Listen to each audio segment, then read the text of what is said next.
Hello बच्चा party. स्वागत है एक बार फिर से अपने इस यूट्यूब चैनल पर। आज की क्लास में हम बचे हुए जो क्वेश्चंस थे हमारे वो डिस्कस करेंगे। ठीक है, तो आज की क्लास में बचे हुए जो क्वेश्चंस हैं टोटल वो 37 क्वेश्चंस बाकी हैं। सो वो डिस्कशन करने के बाद हमारे जो प्रीवियस ईयर के क्वेश्चंस का जो सीरीज रहेगा ये कंप्लीट हो जाएगा। तो हमने इस चैप्टर में पीरियोडिक क्लासिफिकेशन ऑफ एलिमेंट्स में प्रीवियस ईयर नीट के क्वेश्चन सारे अपलोड कर दिए हैं और आईआईटी जेई में जो क्वेश्चंस आते हैं वो भी हम लोगों ने ऑलरेडी अपलोड कर दिए हैं इसके साथ। ठीक है, सो बाकी के बचे हुए क्वेश्चंस उनको जल्दी से अपलोड करते हैं और इस सीरीज को करते हैं खत्म। जो नेक्स्ट चैप्टर हमारा रहेगा वो रहेगा बेटा मोल कॉन्सेप्ट, फिजिकल केमिस्ट्री का फर्स्ट चैप्टर है। ठीक है, 11th क्लास का। तो वो चैप्टर हम लोग देखेंगे। एक चैप्टर ऑलरेडी हम लोग एटॉमिक स्ट्रक्चर पढ़ चुके हैं, वो भी फिजिकल केमिस्ट्री का 11th क्लास का ही पोर्शन था। ठीक है, सो चलिए फिर बिना टाइम वेस्ट किए हुए बढ़ते हैं अपने लेक्चर में आगे। शुरुआत करते हैं हम लोग क्वेश्चन नंबर 71 से, क्योंकि 70 तक हम लोगों ने लास्ट क्लास में कंप्लीट कर लिए थे। क्वेश्चन नंबर 71 जो है बच्चा पार्टी आपका, ये क्वेश्चन है 2019 का। और क्वेश्चन आपसे कह रहा है कि in general the properties that decreases and increases down a group, मतलब ऐसी प्रॉपर्टी बतानी है जो डिक्रीज कर रही हो और दूसरी वाली इंक्रीज कर रही हो डाउन द ग्रुप। ठीक है, सो इन शॉर्ट ग्रुप में बताना है। So atomic radii top to bottom जाने पे बढ़ता है, तो ये डिक्रीज तो नहीं कर रही, तो इंक्रीज कर रहा है। दूसरा, electron gain enthalpy top to bottom, ये भी डिक्रीज करती है। तीसरा, इलेक्ट्रोनेगेटिविटी टॉप टू बॉटम क्या करती है, डिक्रीज करती है। सो इलेक्ट्रॉन गेन इंथैल्पी डिक्रीज करती है, साथ में इलेक्ट्रोनेगेटिविटी भी डिक्रीज करती है। बी ऑप्शन पढ़ रहा हूँ है ना, सी ऑप्शन है इलेक्ट्रोनेगेटिविटी एंड एटॉमिक रेडियाई। हमें ये पता है कि इलेक्ट्रोनेगेटिविटी टॉप टू बॉटम जाने पर डिक्रीज करती है और एटॉमिक रेडियाई क्या करता है, इंक्रीज करता है। तो ये हमारा ऑप्शन सही ऑप्शन होगा। तो इस क्वेश्चन का आंसर जो आएगा बेटा वो आंसर आएगा सी। ठीक है, क्वेश्चन नंबर 72 कहता है when the first electron gain enthalpy delta HEG of oxygen is इतना। मान लो ओ एटम है, आइसोलेटेड गैसियस एटम है, इसने एक इलेक्ट्रॉन एक्सेप्ट किया और O माइनस में कन्वर्ट हो गया। इसके लिए डेल्टा एच ई जी की वैल्यू दे रखी है विच इज -141 किलो जूल। ठीक है, किलो जूल पर मोल। अब बोल रहा है सेकंड गेन इंथैल्पी इज, मतलब ये O माइनस जो एटम आया मेरे पास, यही क्या करता है, एक इलेक्ट्रॉन और एक्सेप्ट करता है, तो इसका डेल्टा एच ई जी कितना होगा। मैंने आपको बताया था कि जब ऑलरेडी एक एटम एक इलेक्ट्रॉन को एक्सेप्ट कर चुका है, तो जब वो दूसरा इलेक्ट्रॉन लेगा तो वहां पे क्या होगा, रिपल्सन होगा। तो वहां पे अमाउंट ऑफ एनर्जी रिलीज ना होकर अमाउंट ऑफ एनर्जी क्या होती है, एब्जॉर्ब। ठीक है, ये डेल्टा एच ई जो आने वाला है वो कैसा रहने वाला है, मेरे पास पॉजिटिव रहने वाला है। तो इसी के रेस्पेक्ट में हम लोगों को ऑप्शंस देखने हैं। पहला ऑप्शन कह रहा है a more negative value than the first which is not possible, almost the same as that of the first which is also not possible, negative but less negative than the first, बिल्कुल नहीं। A positive value, yes this is the answer, कि जो अगला electron हम लोग डालेंगे तो वो कैसा हो जाएगा, मेरे पास पॉजिटिव हो जाएगा। तो इसका आंसर आएगा मेरे पास दिल्ली। ठीक, क्वेश्चन नंबर 73 कह रहा है आपसे the group number of valence electron and valency of an element with atomic number 15। यदि एटॉमिक नंबर 15 है तो बेटा जी हमें यह बताना है कि इसका ग्रुप नंबर कौन सा होगा, वैलेंस इलेक्ट्रॉन कितने होंगे। तो मैंने क्या बोला, configuration again 1s2 2s2 2p6 3s2 और ये 3p3। तो ns2 np3, इसके वैलेंस शेल में कितने इलेक्ट्रॉन है टोटल मेरे पास, बात करेंगे तो यहाँ पे ns2 np3 टोटल इलेक्ट्रॉन है मेरे पास कितने, 5। ठीक है, 5 वैलेंस इलेक्ट्रॉन हो गए। और इसका ग्रुप देखेंगे तो मैंने आपको बोला था कि लास्ट इलेक्ट्रॉन p में जा रहा होगा, तो आपको क्या करना है, 10 प्लस ये वाले इलेक्ट्रॉन ns प्लस np वाले इलेक्ट्रॉन, तो कितने हो जाएगा, 10 प्लस 5 15। तो ये 15 क्या आ जाएगा, इसका ग्रुप आ जाएगा। पीरियड कौन सा आएगा, तो n का वैल्यू सबसे बड़ा कौन सा है, 3 है, तो थर्ड पीरियड का हो जाएगा ये। अगला वैलेंस शेल में इलेक्ट्रॉन कितने हैं, तो 3 + 2 5 वैलेंस इलेक्ट्रॉन होंगे। तो इसका आंसर जो आएगा वो आएगा Bombay which is 15, 15th group, 5 valence electron and what, valency कितना आएगा बेटा जी इसका, जल्दी बोलो। तो वैलेंसी आएगा इसका, कितने बॉन्ड बना सकता है, p के साथ, तो यहाँ पे आ जाएगा ये 3। समझ में आया, तो 15, 5, 3 is the answer. Question number 73 के बाद में क्वेश्चन नंबर 74 पे चलते हैं। एंड 74 आपसे कहता है the IUPAC symbol for the element with atomic number 119। तो हमें एक एटॉमिक नंबर दे रखा है बच्चा पार्टी, किसका, 119। इसका क्या निकालना है हम लोगों को, एटॉमिक नंबर दिया हुआ है, नेमिंग करना है इसका कि नेमिंग क्या होगा। तो 1 के लिए मैंने क्या बोला था आपको, अन, फिर से 1 के लिए क्या आ जाएगा, अन, 9 के लिए एन, और नाम के पीछे क्या लगाना है, ईएम, तो क्या नाम हो जाएगा इसका, अन अन एनियम, क्या हो जाएगा जल्दी बोलो, अन अन एनियम। तो इसके हिसाब से जो आंसर आएगा वो आंसर आएगा इसका ए। ठीक है, question number 75, in comparison to boron beryllium has, ठीक है, मतलब एक क्या दे रखा है मेरे को, बेरिलियम, और एक क्या दे रखा है मेरे को, बोरोन। तो बोल रहा है कि in comparison to boron, boron के कंपैरिजन में बेरिलियम का first lesser nuclear charge and lesser first ionisation energy. So इधर जाने पे हम लोग जब जाएंगे तो ये लेसर तो नहीं होता है, आयोनाइजेशन एनर्जी तो इसका ज्यादा होता है क्योंकि इसका कॉन्फ़िगरेशन क्या आता था, NS2, तो ये पहला वाला तो गलत हो जाएगा। Greater nuclear charge and lesser first ionisation enthalpy, तो बेटा ग्रेटर न्यूक्लियर चार्ज, तो ग्रेटर न्यूक्लियर चार्ज तो भैया इसका ज्यादा होगा क्योंकि लेफ्ट टू राइट जाने पे जेड इफेक्टिव क्या होता है, बेसिकली इंक्रीज होता है। ठीक है, तो ये भी गलत हो गया। Greater nuclear charge and greater first ionisation energy, तो first ionisation energy is greater, that is okay, but about Z effective that is not okay. Why? Because as we move left to right in periodic table in a fixed period, then the value of Z effective always increases. Okay, so third option भी नहीं हो सकता। And the fourth one is lesser nuclear charge, इसका lesser nuclear charge होगा, and greater first ionization enthalpy. So this is the correct option, D is the answer. तो Z effective beryllium का कैसा होगा, कम, but ionization energy कैसा होगा, ज्यादा, due to its electronic configuration. ठीक है, so this was the question number 75. Next is question number 76. The element having greatest difference its first and second ionization energy, ये पूछ रहा है हमसे कि ऐसा कौन सा एलिमेंट होगा जिसकी फर्स्ट और सेकंड आयोनाइजेशन एनर्जी में बड़ा डिफरेंस होगा। तो ऑब्वियसली एक ऐसा बंदा होना चाहिए जो सिर्फ और सिर्फ एक इलेक्ट्रॉन ही निकालता हो। तो बिना देखे मुझे पता है कि यहाँ से एक ही बंदा आता है, दैट इज पोटाशियम। पोटेशियम का कॉन्फ़िगरेशन कितना आएगा मेरे पास, NS1 रहेगा। तो यहाँ से जैसे ही ये एक इलेक्ट्रॉन निकाल देगा तो दूसरा इलेक्ट्रॉन निकालने के लिए जाएगा, तो वहां पे जो एनर्जी का डिफरेंस आएगा वो कैसा आएगा, बहुत ज्यादा। तो हमारा आंसर आ जाएगा कौन सा, पोटेशियम। ठीक है, सो क्वेश्चन नंबर 76 तक हमारा डन हो गया। Next we are going with question number 77 which is from 2018। ठीक है, सो अगले क्वेश्चन की तरफ चलते हैं हम लोग। सो बच्चा पार्टी, अगला जो क्वेश्चन है हमारा वो है क्वेश्चन नंबर 77, और ये है आपका 2018 सीरीज का। सो पहला क्वेश्चन क्या कह रहा है, the correct order of electron affinity. तो इलेक्ट्रॉन एफिनिटी मेरे को निकालनी है किस किस में, तो ऑक्सीजन, फ्लोरीन और क्लोरीन। तो मुझे ये पता है बेटा कि क्लोरीन कौन से पीरियड का एलिमेंट है, थर्ड पीरियड का, और ये कौन से पीरियड का एलिमेंट है, ये सेकंड पीरियड का एलिमेंट है। सही है, सो थर्ड पीरियड की इलेक्ट्रॉन एफिनिटी ज्यादा होती है, तो किसकी ज्यादा होगी, जल्दी बोलो फटाफट से, क्लोरीन की सबसे ज्यादा। फिर लेफ्ट टू राइट जाने पे क्या होता है, इलेक्ट्रॉन एफिनिटी इंक्रीज होती है, फिर फ्लोरीन की आएगी, देन किसकी आएगी, ऑक्सीजन की। सो आंसर आ जाएगा अपना कौन सा, डी इज द आंसर। ठीक, ये आंसर हो जाएगा। क्वेश्चन नंबर 78 की बात करें तो 78 कह रहा है for Na plus Mg plus 2 F minus O minus 2। तो एक O माइनस 2 दे रखा है, एक M माइनस है, एक Mg प्लस 2 है और एक Na प्लस है। इन सब में आपको करेक्ट इंक्रीजिंग आयोनिक रेडियाई बताना है। बड़ा सिंपल सा है बेटा, आयोनिक रेडियाई देखना है तो सिंपल सा ये देखो, नेगेटिव चार्ज किस पे ज्यादा, जिस पे नेगेटिव चार्ज जितना ज्यादा होगा उसका साइज कैसा होगा, उतना बड़ा होगा। तो यहाँ पे कौन आ जाएगा मेरे पास, Na प्लस, और इस साइड में कौन होना चाहिए, Mg प्लस 2, क्योंकि उस पर पॉजिटिव चार्ज सबसे ज्यादा है। सो नेगेटिव चार्ज जितना ज्यादा होगा साइज बड़ा होगा, पॉजिटिव चार्ज जितना ज्यादा होगा साइज छोटा होगा। ठीक है, सो आंसर आ जाएगा अपना C, Chennai is the answer. Question number 79 देखते हैं। 79 कह रहा है कि both lithium and magnesium display several similar properties. जैसे यहाँ पे कौन है मेरे पास, लिथियम, लिथियम के नीचे कौन है, सोडियम, इधर कौन है, बेरिलियम, और इधर कौन है, मैग्नीशियम। तो मैंने आपको बताया था अबाउट द डायगोनल रिलेशनशिप, तो ये दोनों क्या शो करते हैं, डायगोनल रिलेशनशिप।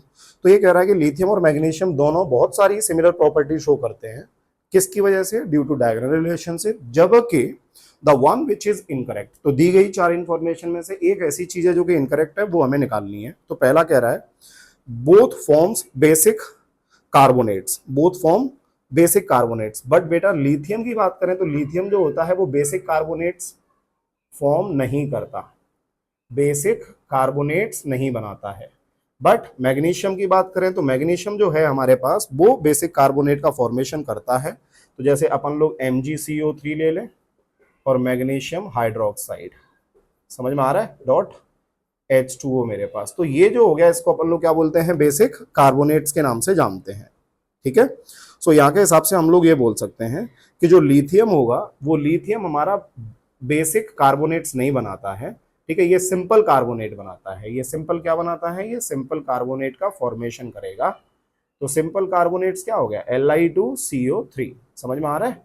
तो ये सिंपल कार्बोनेट बनाता है और ये बेसिक कार्बोनेट बनाता है। तो ये पहला ही इसका क्या हो गया, डिफरेंस हो गया। तो इसके अंदर आंसर जो होना चाहिए वो आंसर होना चाहिए ए। ठीक है, तो बाकी के both nitrates sorry both form soluble bicarbonates, तो बिल्कुल सही है। दोनों के जो बाइकार्बोनेट्स होते हैं वो कैसे होते हैं, सॉल्युबल नेचर के हैं। दोनों नाइट्राइट्स भी बना सकते हैं। और nitrate of both lithium and magnesium yield NO2 और O2, एकदम सही है। तो नाइट्रेट को अपन लोग जब गर्म करेंगे तो क्या मिलेगा, NO2। ठीक है, और साथ में कौन सी गैस रिलीज होगी, O2 गैस रिलीज होगी। ठीक है, सो क्वेश्चन नंबर 79 के बाद में अपन लोग चलते हैं क्वेश्चन नंबर 80। बच्चा पार्टी क्वेश्चन नंबर 80 जो है आपका, ये है आपका 2017 से।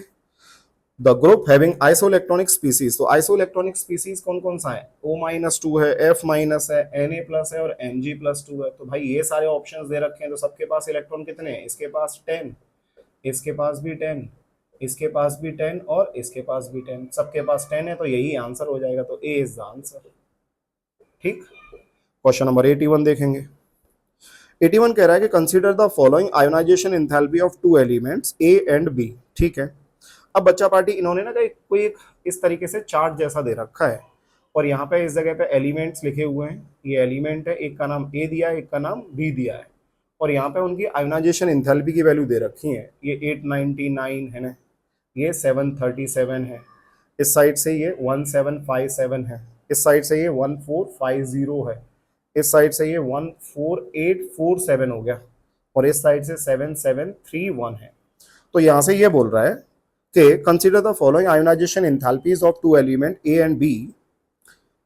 ऑप्शंस में बताया गया है, पहला option both A and B belongs to group 1 which is not possible. Why, यदि दोनों ये ग्रुप 1 के होते तो सेकंड वाले के अंदर जो डिफरेंस आ रहा है वो डिफरेंस बहुत ज्यादा होना चाहिए, बट यहाँ पे तो 2 के बाद दिख रहा है डिफरेंस हमको।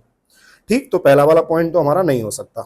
दूसरा, both A and B belongs to group 1 where A comes below B, तो बात ही नहीं करनी है, क्यों, क्योंकि ग्रुप 1 तो है ही नहीं, तो दूसरा ऑप्शन भी खत्म। तीसरा, both A and B belongs to group 2, दोनों ग्रुप 2 से बिलोंग कर रहे हैं, बिल्कुल ठीक है। क्यों, क्योंकि यहाँ पे डिफरेंस देखने को मिलेगा, वो डिफरेंस कैसा देखने को मिल रहा है, बहुत ज्यादा देखने को मिल रहा है, तो ग्रुप 2 होगा। वेयर बी कम्स बिलो ए, जो बी होगा वो बी ए के नीचे आएगा, मतलब इस तरीके से। तो आयोनाइजेशन एनर्जी क्या होना चाहिए मेरे पास, डिक्रीज होना चाहिए। समझ में आ रहा है, इसका बी का आयोनाइजेशन एनर्जी कैसा होना चाहिए, डिक्रीज होना चाहिए। ठीक है, अगला चीज हमसे ये बोल रहा है कि यदि टॉप टू बॉटम जाएंगे तो आयोनाइजेशन एनर्जी बेसिकली इसका क्या होना चाहिए मेरे पास, कम होना चाहिए। ठीक है, अगला बोल रहा है बोथ ए एंड बी, तो आंसर कौन सा होना चाहिए, इसके हिसाब से तो अभी तक सही आ रहा है, तो सी हमारा इसके हिसाब से सही आ रहा है।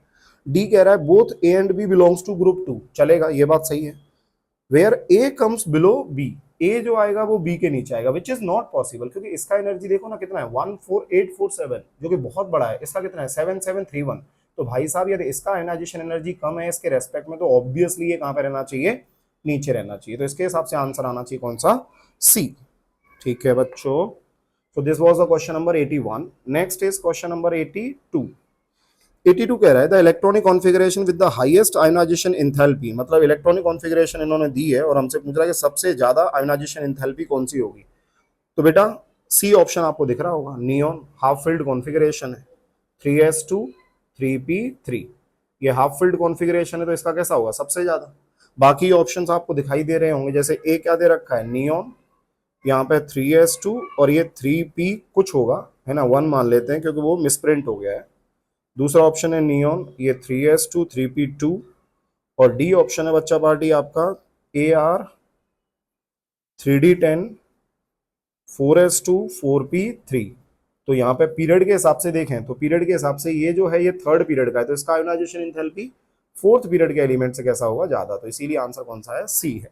ठीक है, सो ये क्वेश्चन हमारे हो गए टोटल कितना, 82। बढ़ते हैं आगे।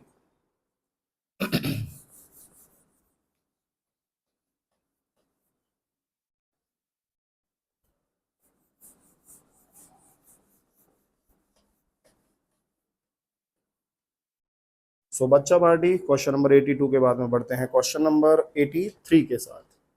और क्वेश्चन नंबर 83 क्या कहता है आपसे, 83 है आपका 2016 का, 2016 क्वेश्चन है, which of the following atom has the highest first ionisation energy. First ionisation energy सबसे ज्यादा किसकी होगी, ठीक है। तो यहाँ पे एक दे रखा है पोटाशियम, और एक दे रखा है स्कैंडियम, एक दे रखा है रुबिडियम, और एक दे रखा है सोडियम। बेटा इनकी बात करें तो आपको पता है क्या, ली, ना, के, रब, ये सब कौन से हो गई है, फर्स्ट ग्रुप के एलिमेंट है। कौन से ग्रुप के एलिमेंट है जल्दी बोलो, फर्स्ट ग्रुप के। और स्कैंडियम कहाँ से स्टार्ट होता है, यहाँ पे है ना के पोटेशियम आ गया, फिर ये कैल्शियम आ गया, देन कौन आ गया, स्कैंडियम, ठीक है। ऊपर से ये कौन सा है, डी ब्लॉक का है। डी ब्लॉक का होगा तो शील्डिंग कैसी होगी, पुअर होगी। लेफ्ट टू राइट जाने पर आयोनाइजेशन एनर्जी क्या होता है, बढ़ता है। तो भाई साहब यदि आप देखें कि किसका आयोनाइजेशन एनर्जी ज्यादा होगा, तो सबसे ज्यादा आयोनाइजेशन एनर्जी किसके आने वाला है, जल्दी बोलो फटाफट से, स्कैंडियम का। और क्यों होगा ये भी समझ लो ना यार, यहाँ पे आ गया Ar, ये हो गया 4s2 3d1, सही है। तो पहला इलेक्ट्रॉन जो निकालोगे वो इलेक्ट्रॉन कहाँ से निकलेगा, डी में से नहीं निकलेगा, ये 4s में से निकलेगा। बट डी आने की वजह से जिसकी शील्डिंग पुअर है, एक और प्रोटॉन बढ़ गया होगा, एक और प्रोटॉन बढ़ा होगा, तो इसके ऊपर फोर्स ऑफ अट्रैक्शन क्या हो गया होगा, बढ़ गया होगा। तो इलेक्ट्रॉन निकालने के लिए अब ज्यादा मेहनत करनी पड़ेगी। समझ में आ गया। सो आंसर आना चाहिए कौन सा, स्कैंडियम होना चाहिए हमारा answer. So this was the question number 83. Next is question number 84. 84 कह रहा है, the following statement concern elements in the periodic table. Which of the following is true? The following statement concern elements in periodic table. Which of the following is true? So पहला है, for group 15 element, the stability of +5 oxidation state increases down the group, which is totally wrong as per the inert pair effect. As per the inert pair effect, as we move from top to bottom in nitrogen family, Netherlands, Poland, Austria, sub-Bihari, so they have tendency to show +3 and +5 both. But as we move from top to bottom, stability of किसका, stability of किसका, +3 oxidation state increases. Why? Because ये inert pair effect क्या करता है, जो NS के electron होते हैं उन NS के इलेक्ट्रॉन को बॉन्ड फॉर्मेशन से रोकता है। मतलब उनको एक्साइट होने से क्या करता है, रोकता है। तो सिर्फ और सिर्फ बॉन्ड में कौन पार्टिसिपेट करेगा, जो आउटर वाले इलेक्ट्रॉन होंगे, जो पी के अंदर प्रेजेंट होंगे। बात समझ में आ रहा है। तो सिर्फ 3 ही इलेक्ट्रॉन जो होंगे वो बॉन्ड बना सकते हैं, अंदर वाले NS वाले इलेक्ट्रॉन बॉन्ड नहीं बना सकते हैं। तो इसके हिसाब से हम लोग ये कह सकते हैं कि पहला स्टेटमेंट सही नहीं है। मतलब +5 ना बढ़ के +3 बढ़ेगी, तो पहला स्टेटमेंट तो सही नहीं है। दूसरा, element of group 16 have lower ionization enthalpy value compared to those of group 15 in the corresponding period। एकदम सही है। मतलब 16th ग्रुप में कौन रहता है बेटा, 16th ग्रुप की बात करेंगे तो ऑक्सीजन वाला ग्रुप है, और यहाँ पे 15th ग्रुप की बात करेंगे तो नाइट्रोजन वाला। कायदे से ऑक्सीजन का इलेक्ट्रॉन आयोनाइजेशन एंथैल्पी ज्यादा होना चाहिए कंपैरिजन टू किससे, नाइट्रोजन से, ठीक है। But due to the half filled electronic configuration, nitrogen has more. That's why B is the answer of this question. B is the answer. ठीक, 84 का B। अगला सी ऑप्शन और पढ़े, इसी में तो group 13 element all are metals, नहीं बिल्कुल नहीं। उसके अंदर मेरे पास क्या है, मेटल्स भी हैं और नॉन मेटल्स भी हैं, ठीक है, मेटलॉइड भी हैं। सो वो सिर्फ मेटल्स नहीं होंगे। All the element in group 17 are gases, बिल्कुल नहीं।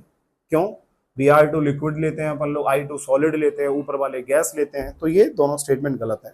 सो इन शॉर्ट 84 का आंसर जो होना चाहिए वो कौन सा होना चाहिए, बॉम्बे। ठीक। क्वेश्चन नंबर 85 जो है ये क्या कह रहा है, the ionic radii in angstrom. बेटा n-3 कुछ देखना ही नहीं है, -4 आ गया, मैंने पहले ही बोला है, जिस पर -4 ज्यादा होगा उसका वैल्यू सबसे ज्यादा होगा। तो इसमें आपको कुछ वैल्यूज दे रखी है, 1.71, 1.40, 1.36। कोई भी बता सकता है यार, ये वाला वैल्यू सबसे बड़ा है तो ये वाला जो होगा इसका होगा, ये वैल्यू दूसरे नंबर पे ये इसका होगा, फ्लोरीन इसका होगा। तो ये हमारे पास ऑर्डर आना चाहिए।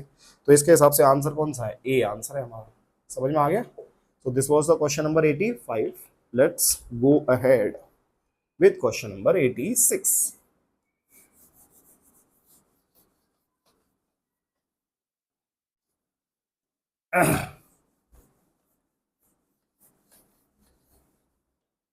चलिए बच्चा पार्टी,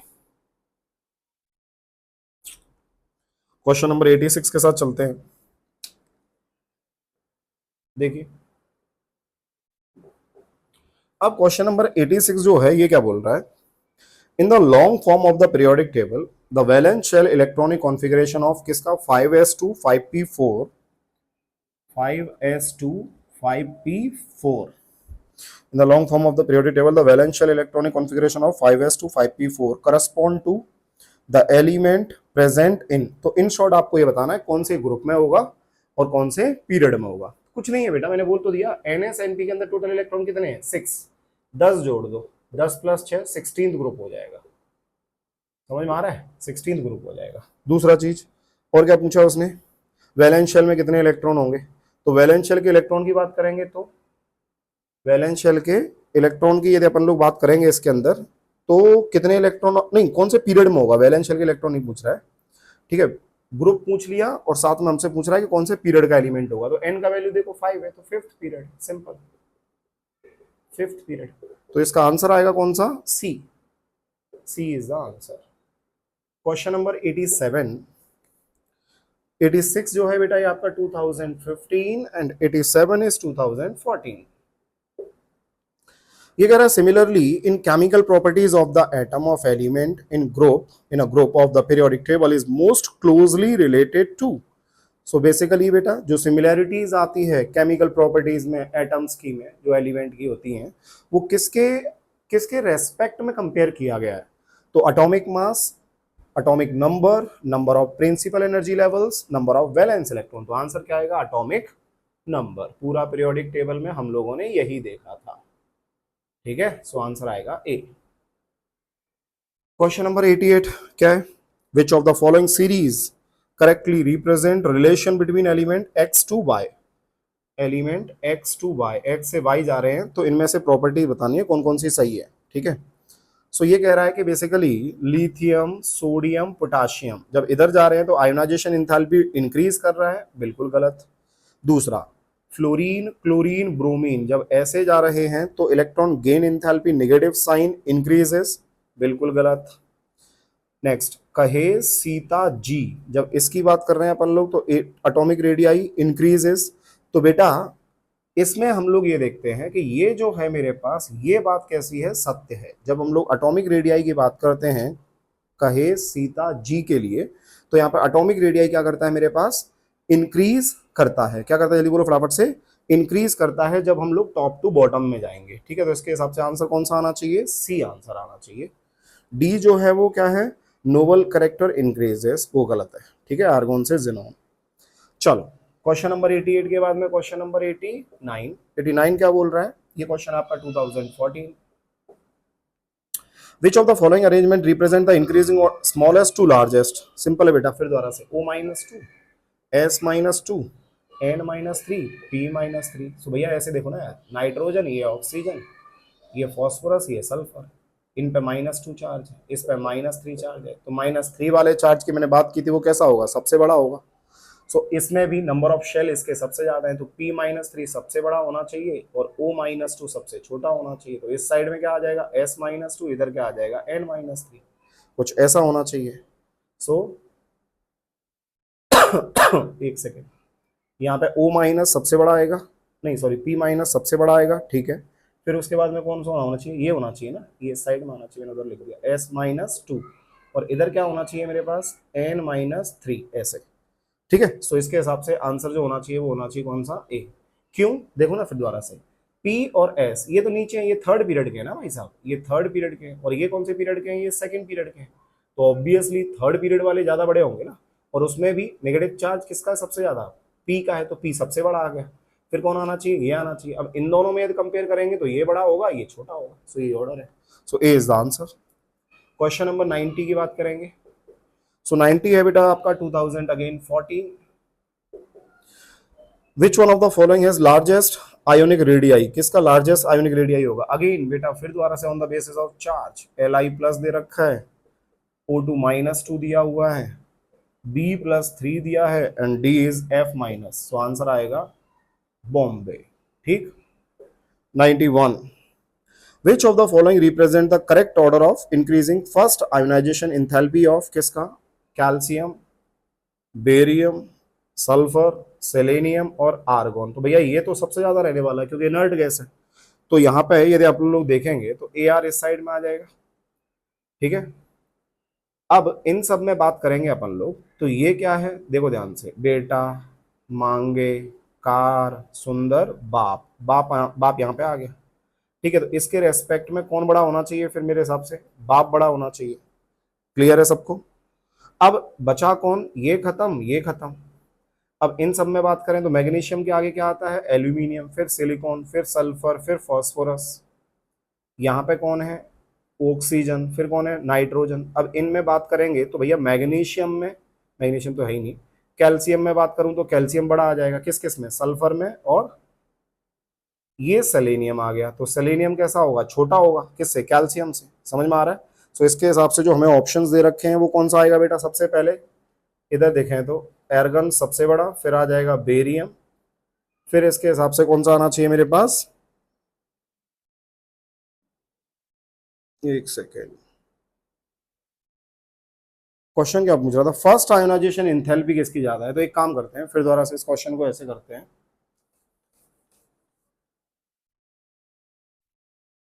क्वेश्चन नंबर 91 देखो, 91 में कौन कौन दे रखा है? एक कैल्शियम है,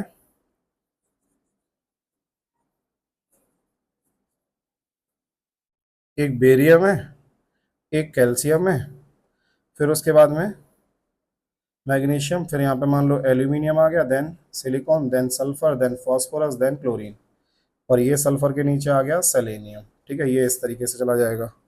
और क्या दे रखा है? क्लोरीन के बाद में आ गया ये आर्गोन आ गया। ठीक है, ओके।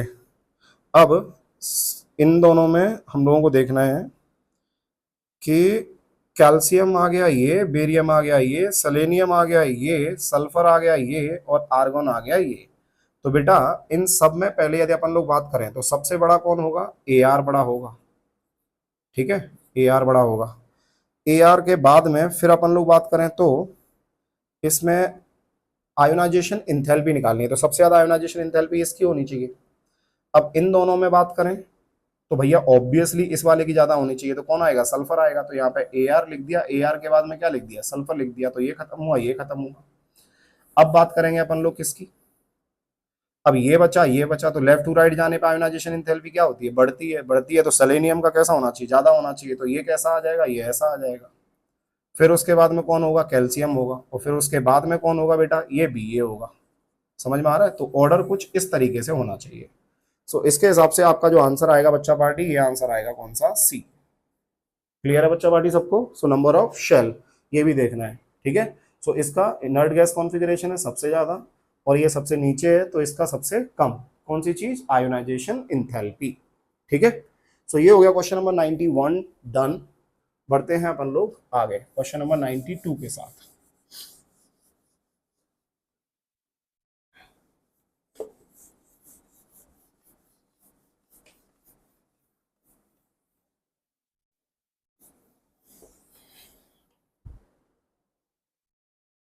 चलो बच्चा party, next is question number 92।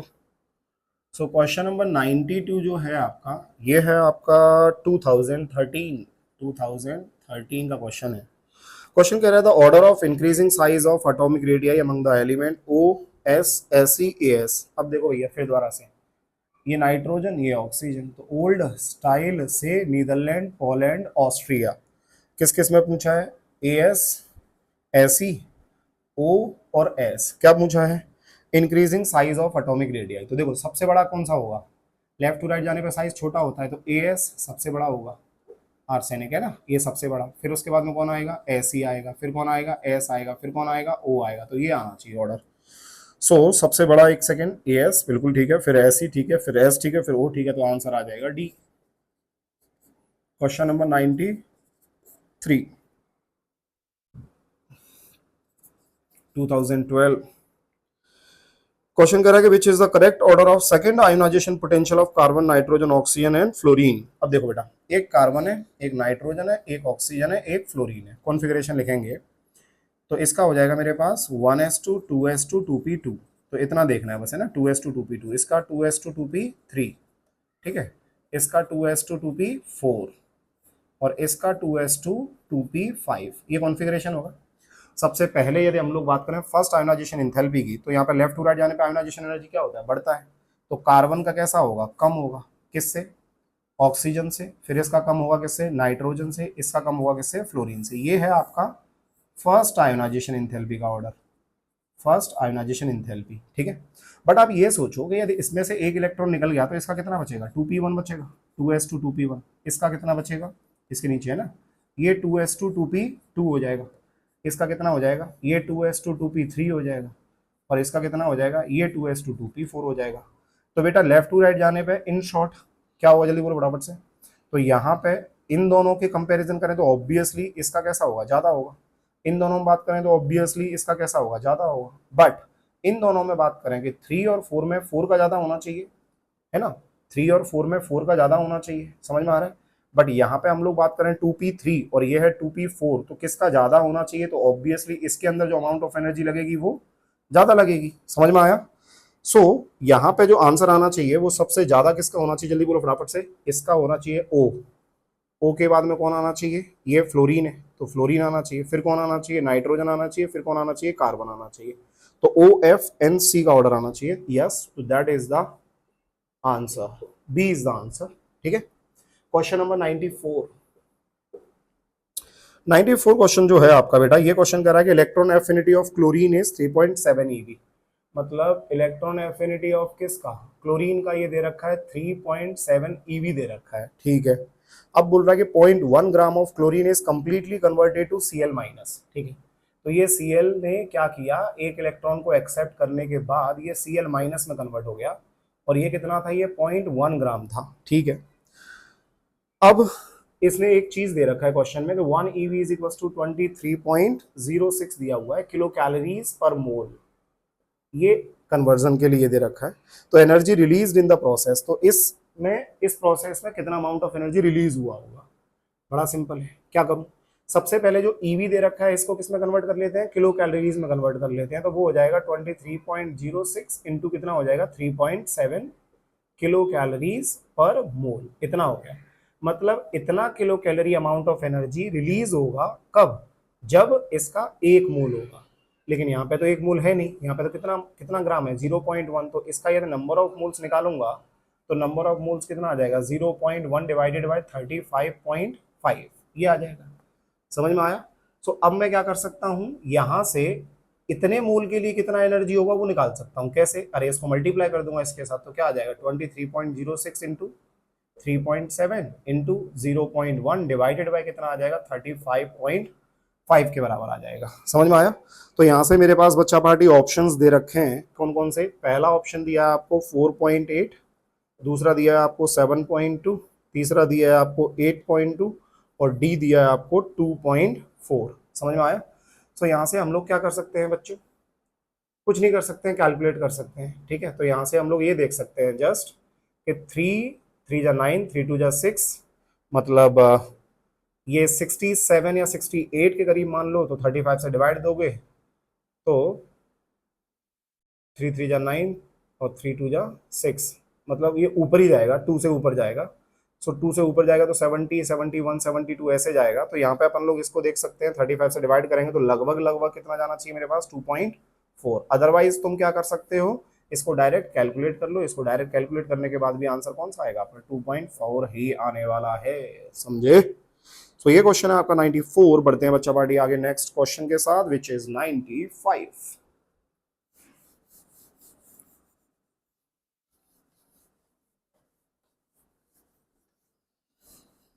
चलिए 95 भी देखते हैं क्या बोल रहा है क्वेश्चन। सो क्वेश्चन नंबर 95 कहता है कि क्या कहता है, 2012 Which among the following element has the highest first ionization enthalpy? किसका सबसे ज्यादा होगा। बड़ा सिंपल सा सवाल है बेटा। पहला ऑप्शन दे रखा है नाइट्रोजन, बी ऑप्शन दे रखा है बोरोन, सी ऑप्शन दे रखा है कार्बन और डी ऑप्शन दे रखा है ऑक्सीजन। मेरा तो कोई भी बच्चा बता देगा, क्या आएगा, नाइट्रोजन। क्यों, अरे हाफ फील्ड कॉन्फ़िगरेशन गुरुजी, हाफ फील्ड कॉन्फ़िगरेशन। चलिए क्वेश्चन नंबर 96। 96 कहता है the correct order of electron gain enthalpy with negative sign fluorine, chlorine, bromine, iodine, FCl, BrI, इनके इलेक्ट्रॉन इंथैल्पी की वैल्यू दे रखी है। ठीक है, अच्छा ऑर्डर अरेंज करना है, ठीक है कर दो ना। Cl का कैसा सबसे ज्यादा, then fluorine, then bromine, then iodine, ये ऑर्डर आना चाहिए। ठीक है, so fluorine, fluorine, bromine, iodine, answer आ जाएगा बॉम्बे। कुछ नहीं था इस क्वेश्चन में भी। Next is question number 97। 97 जो है ना बच्चा पार्टी, ये आपका 2010 का क्वेश्चन है, तो ये क्वेश्चन कब का है, 2011। 97 कह रहा था correct sequence shows that decreasing order of ionic radii. कौन से वाले में डिक्रीजिंग ऑर्डर है आयोनिक रेडियाई का? तो बेटा सबसे पहले आप जो चार ऑप्शन देखोगे तो माइनस वाला एक ही ऑप्शन है यार डेली, O-2 सबसे बड़ा, then F-, then Na+, then Mg+2, then Al+3। So जिस पर नेगेटिव चार्ज जितना ज्यादा होगा उसका साइज उतना बड़ा होगा। कितनी बार बोला है? ठीक है, सेम क्वेश्चन। Question number 98। सो 98 है आपका 2012 का क्वेश्चन, और क्वेश्चन है in which of the following arrangement the sequence is not strictly according to the property written against it? Okay, पहला देखेंगे अपन लोग बेटा जी, इसमें CO2 is less than SiO2 is less than SNO2 is less than PbO2, ये बोल रहा है increasing oxidising power. तो क्या ये इंक्रीजिंग ऑक्सीडाइजिंग पावर में है? बिल्कुल सही बात है। क्यों? क्योंकि यहाँ पे CO2, SiO2, SNO2 top to bottom जाने पे क्या हो रहा है, मेरे पास इलेक्ट्रोनेगेटिविटी घट रही है। ठीक है, इलेक्ट्रोनेगेटिविटी क्या हो रही है, घट रही है। या फिर हम लोग थर्मल स्टेबिलिटी के रेस्पेक्ट में भी बता सकते हैं कि थर्मल स्टेबिलिटी के रेस्पेक्ट में थर्मल स्टेबिलिटी कैसा होता था, thermal stability is inversely proportional to reducing character, और डायरेक्टली प्रोपोर्शनल टू किससे होगा, ऑक्सीडाइजिंग करेक्टर से। तो टॉप टू बॉटम जाने पे थर्मल स्टेबिलिटी क्या होता है, डिक्रीज होता है। तो ऑब्वियसली PbO2 का ऑक्सीडाइजिंग पावर सबसे ज्यादा होगा। तो ए ऑप्शन में कोई तकलीफ नहीं है, एकदम सही है। दूसरा कह रहा है कि NH3, PS3, ASH3, SbH3 increasing basic strength, ये गलत है बच्चा पार्टी। क्यों? क्योंकि नीदरलैंड, पोलैंड, ऑस्ट्रिया सब बेकारी। तो बेटा यहाँ पे सबसे ज्यादा बेसिक कैरेक्टर किसका आता था, NH3 का। ठीक, NH3 का सबसे ज्यादा आता था। क्यों? साइज छोटा है तो इसके अंदर डोनेटिंग एबिलिटी कैसी होगी, इलेक्ट्रॉन क्लाउड, चार्ज डेंसिटी सबसे ज्यादा होगा विद रेस्पेक्ट टू सारे जितने भी मेरे पास एलिमेंट दे रखे हैं। तो ये इजीली डोनेट कर सकता है किसी रिक्वायर्ड वाले बंदे को। ठीक है, तो बेसिक स्ट्रेंथ का ऑर्डर ये आएगा, बट उसने उल्टा दिया है तो आंसर आएगा इसका बॉम्बे। ठीक, so this was the question number 98। Next is question number 99। Following statement regarding the periodic trend of chemical reactivity of alkali metals and halogens are given. Which of the statement gives the correct picture? ये question आपका 2006। ठीक है, अब पहला कह रहा है कि chemical reactivity increases with increase in atomic number down the group in both the alkali metals and halogens. तो बेटा हेलोजेंस में उल्टा होता है ना। तो हेलोजेंस में जब देखोगे तो फ्लोरीन, क्लोरीन, इनकी रिएक्टिविटी कैसी होती है, ज्यादा होती है। बट एल्कली मेटल्स में हम लोग कह सकते हैं कि टॉप टू बॉटम जाने पर रिएक्टिविटी क्या करेगा, इंक्रीज करेगा। तो आधी बात गलत होने की वजह से हम लोगों ने इस स्टेटमेंट को करेक्ट नहीं किया है। सेकंड कह रहा है कि in alkali metals the reactivity increases. ठीक है, एल्कली मेटल में रिएक्टिविटी बढ़ती है, एकदम सही है। But in halogens it decreases, जैसा कि मैंने अभी आपको बताया, with increase in atomic number down the group. That's why इस क्वेश्चन का जो आंसर होगा वो आंसर आएगा बॉम्बे। ठीक, तो याद रखें हैलोजेंस में टॉप टू बॉटम जाने पर रिएक्टिविटी डिक्रीज होगा, और अल्कली मेटल्स में टॉप टू बॉटम जाने पर रिएक्टिविटी इंक्रीज होता है। ठीक है, क्वेश्चन नंबर 100 पे आ गए फाइनली, है ना। ये है अगेन आपका 2006। क्वेश्चन कह रहा था increasing order of the first ionization enthalpy. Again बच्चा party, boron, phosphorus, sulphur, fluorine. तो सबसे पहले छोटा रखना है, तो मतलब छोटे से बड़े की तरफ जाना है। तो बड़ा सिंपल है यार, boron, carbon, nitrogen, oxygen, fluorine, ऐसा ही होता है ना। तो नाइट्रोजन के नीचे फॉस्फोरस आ गया, O के नीचे S आ गया। हमें किसके ऑर्डर में रखना है, फर्स्ट आयोनाइजेशन एंथैल्पी। तो भैया फर्स्ट आयोनाइजेशन एंथैल्पी सबसे ज्यादा किसका होगा, तो ऑब्वियसली फ्लोरीन का सबसे ज्यादा होगा, है ना। निकालना किस किस में है, इन सब में निकालना है। फिर किसका आएगा, तो अब P और S में कंपेयर करें और बोरोन में कंपेरिजन करें, है ना। तो P और S में और बोरोन में कंपेरिजन करें तो इसका हाफ फील्ड कॉन्फ़िगरेशन होता है बच्चा पार्टी। ठीक है, तो S के बाद में आना चाहिए P के बाद में आना चाहिए S, और S के बाद में आना चाहिए B, है ना। तो ऑब्वियसली यहाँ पे हमारा क्या हो सकता है, बोरोन का लगभग लगभग बराबर ही रहता है। ठीक है, किसके साथ, सल्फर के साथ। यहाँ पे आ जाएगा P और ये आ जाएगा फ्लोरीन। तो इसके हिसाब से जो हमारा आंसर होना चाहिए बच्चा पार्टी, वो आंसर होगा कौन सा, Bombay. B is the answer. ठीक है। सो 100 क्वेश्चन हमारे हो गए हैं डन, लास्ट के 7 क्वेश्चन और बाकी है। ठीक है। सो चलिए करते हैं उन बचे हुए 7 क्वेश्चंस को भी और पैक करते हैं पीरियोडिक क्लासिफिकेशन ऑफ एलिमेंट्स को। ठीक है। सो क्वेश्चन नंबर 101 क्या कहता है आपसे बेटा, ये कह रहा है which of the following oxide is amphoteric in character. पहले से ही बता दिया था मैंने, SnO2 दे रखा है, तो मैंने आपको बताया था बेसन गाल जीव पे, तो बेसन आ रहा है ना सन, तो ये एम्फोटेरिक हो जाएगा। SiO2 नॉन मेटल का एसिडिक होगा, CO2 एसिडिक होगा, CaO बेसिक होगा, तो आंसर आ जाएगा SnO2। क्वेश्चन नंबर 101 और ये है आपका 2005 का। ठीक। क्वेश्चन नंबर 102 देखो बच्चा पार्टी क्या है। सो 102 जो कहता है in which of the following arrangement the order is not according to the property indicated against it. पहला इंक्रीजिंग मेटालिक रेडियाई, तो बच्चा पार्टी ये कह रहा है लिथियम सोडियम पोटाशियम रुबिडियम, तो रुबिडियम का मेटालिक रेडियाई सबसे ज्यादा होगा, बिल्कुल सही है, टॉप टू बॉटम जाने पे बढ़ता है। IBrFCl increasing electron gain enthalpy, बिल्कुल सही है, क्लोरीन का सबसे ज्यादा होगा, देन फ्लोरीन का होगा, then bromine, then iodine. Next बोल रहा है इंक्रीजिंग फर्स्ट आयोनाइजेशन इंथैल्पी, तो ऑक्सीजन का सबसे ज्यादा बता रहा है, विच इज रॉन्ग भैया। इसने ऑप्शन क्या दिया आप खुद देखो, boron is less than, C is less than, N is less than O, तो N is less than O कैसे संभव है, इसका तो 2p3 था ना भाई, और इसका 2p4 था, हाफ फिल्ड कॉन्फ़िगरेशन है, तो ये गलत है, तो आंसर कौन सा आ जाएगा, सी। ये भी 2005 का क्वेश्चन है। क्वेश्चन नंबर 103 ये है आपका 2004। विच one of the following ion has the highest value of ionic radii, तो जिस पे चार्ज सबसे ज्यादा नेगेटिव होगा उसका साइज सबसे बड़ा होगा, तो ए ऑप्शन। अगेन बेटा इसमें मिसप्रिंट है ना, चार्ज मिसप्रिंट है, सो डोंट बी कंफ्यूज, आप वहां पे उसको -2 मान लेना और उसी को क्या लगा देना, आंसर लगा देना। ठीक है। सो 103 का आंसर आएगा ए। क्यों आएगा पता है आपको, नेगेटिव चार्ज है, साइज बड़ा होगा। 104 among Al2O3 SiO2 P2O3 SO2 the correct order of acidic strength निकालना है। सो Al2O3 दे रखा है, फिर एल्यूमिनियम के बाद में सिलिकॉन दे रखा है, सिलिकॉन के बाद में फास्फोरस दे रखा है, फास्फोरस के बाद में सल्फर दे रखा है, तो बेटा जी इलेक्ट्रोनेगेटिविटी इधर जाने पे बढ़ रही है, तो ऐसे हो जाएगा सिंपल। ठीक है। सो आंसर आना चाहिए SO2 then P2O3 then SiO2 then Al2O3। बिल्कुल सही है, सो आंसर आएगा D. D is the answer. Question number 105 ये है 104 2004। 105 जो है बेटा ये है आपका the formation of the oxide O2- require first an exothermic then an endothermic step. Same question था जो हमने कुछ टाइम पहले किया था, है ना। तो अब बोल रहा है कि this is because O- ion will tend. So in short आपसे ये पूछ रहा है कि यदि ऑक्सीजन के पहले वाले एटम को पहला इलेक्ट्रॉन दिया तो O- आया, ये डेल्टा Hg नेगेटिव होता है, और O- ने फिर दोबारा से एक इलेक्ट्रॉन लिया, O-2 हो गया, तो ये डेल्टा Hg पॉजिटिव हुआ। अब इसके पॉजिटिव होने का रीजन क्या है, तो सिंपल सा है बेटा, पहला ऑप्शन देखोगे तो O- ion will tend to resist the addition of another electron, बिल्कुल सही है। ये O- वाला क्या करेगा, ये वाला जो इलेक्ट्रॉन होगा ये इस इलेक्ट्रॉन को अंदर आने से मना करेगा, क्योंकि इसमें इलेक्ट्रॉन इलेक्ट्रॉन रिपल्सन होगा, तो उस इलेक्ट्रॉन इलेक्ट्रॉन रिपल्सन की वजह से यहाँ पे अमाउंट ऑफ एनर्जी रिलीज ना होके यदि हमें इस इलेक्ट्रॉन को डालना होगा तो अमाउंट ऑफ एनर्जी देनी पड़ती है। और ये सिर्फ इसी के साथ नहीं है, सबके साथ है।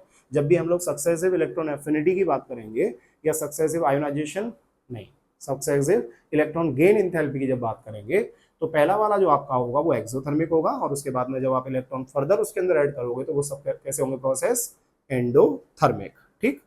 So this was the question number 105। बढ़ते हैं आगे क्वेश्चन नंबर 106 के साथ। 106 कह रहा है according to the periodic law of element the variation in properties of the element is related to atomic number. B, कुछ नहीं करना है, atomic number, so B answer आ जाएगा इसका। Question number 107 which is from 2003।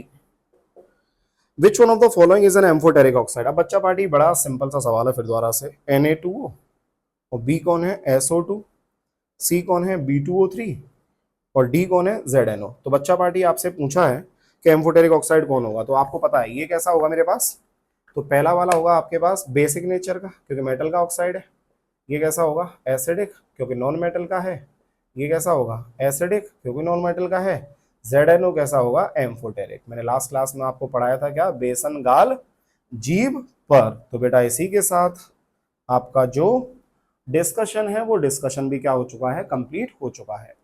तो हमने अभी तक अपने इस चैनल पे 2 चैप्टर कंप्लीट किए हैं बच्चा पार्टी। एक किया हमने पीरियोडिक क्लासिफिकेशन ऑफ एलिमेंट्स, दूसरा चैप्टर जो हमने किया है वो है एटॉमिक स्ट्रक्चर। इसमें हमने सारे के सारे टॉपिक्स कवर किए हैं, जितने भी टॉपिक होते हैं till JEE advance, JEE mains, NEET, सब हमने पढ़ा है इसके अंदर। इसमें सबसे अच्छी चीज ये थी कि हम लोगों ने प्रीवियस ईयर क्वेश्चंस पे भी ध्यान दिया है। तो यदि आप लोगों ने चैप्टर अच्छे से पढ़े होंगे, फिर उसके बाद में प्रीवियस ईयर क्वेश्चन सॉल्व किए होंगे, देन डेफिनेटली आपको फर्क सामने दिखाई दिया होगा, आपसे क्वेश्चंस इजीली हो रहे होंगे। ठीक है, यदि आपने पढ़ा है तो। ठीक है, सो ये 2 चैप्टर में हम लोगों ने ऑलमोस्ट पूरा सब कंप्लीट कर लिया है, थ्योरी के साथ भी और प्रीवियस ईयर के क्वेश्चंस के साथ भी। अब हम लोग जो अगला चैप्टर स्टार्ट करने जा रहे हैं, जैसा कि मैंने इस वीडियो के स्टार्टिंग में ही आपको बताया था कि हम लोग नेक्स्ट चैप्टर स्टार्ट करेंगे बच्चा पार्टी, मूल कॉन्सेप्ट। सो मूल कॉन्सेप्ट भी हम लोग टिल जेई एडवांस लेवल का देखेंगे। कोई भी टॉपिक हम लोगों को छोड़ना नहीं है, चाहे वो हमारे सिलेबस में हो चाहे हमारे सिलेबस में नहीं हो। मैं सब कुछ पढ़ाने वाला हूँ। बात समझ में आ गया? क्या पता उससे रिलेटेड कोई क्वेश्चन मिल जाए आपको किसी भी अच्छी किताब में। ठीक है, सो इसलिए मैं सारे के सारे टॉपिक्स कंप्लीट करूंगा। सो आगे आने वाली वीडियो से जुड़े रहने के लिए आपको एक काम करना पड़ेगा, और वो काम है इस चैनल को सब्सक्राइब करना। तो आप इस चैनल को सब्सक्राइब करिए। वीडियो आपको अच्छी लगी हो तो वीडियो को लाइक कीजिए, और किसी की हेल्प करनी हो तो आप इस वीडियो को शेयर भी कर सकते हैं। तो चलिए आज की क्लास को हम लोग यहीं पे खत्म करते हैं। मिलते हैं हम लोग एक मस्त और अच्छे वाले लेक्चर के साथ और एक नए चैप्टर के साथ जिसका नाम है मूल कॉन्सेप्ट। चलिए फिर, बाय बाय।